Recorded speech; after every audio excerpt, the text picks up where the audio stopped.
السلام عليكم ورحمة الله وبركاته.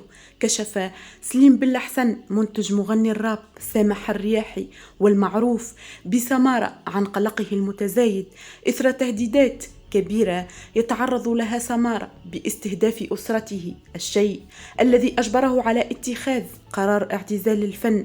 وقال سليم بالحسن عبر ستوري في حسابه الخاص على انستغرام عن التهديدات قائلا: أي إنسان يهدد في سمارة أو عائلة سمارة بالطرق الغير مباشرة والرخيصة سوف يتحمل المسؤولية الكاملة أمام القضاء. وهذا لن يثني الفنان على استكمال مسيرته الفنية المميزة، فالعالم العربي كله في مساندة سمارة. وإلى هنا أترككم أصدقائي وأصدقاء القناة في رعاية الله وحفظه، وأستودعكم الله الذي لا تضيع ودائعه، وإلى اللقاء في فيديو آخر إن شاء الله. أسعد الله أوقاتكم.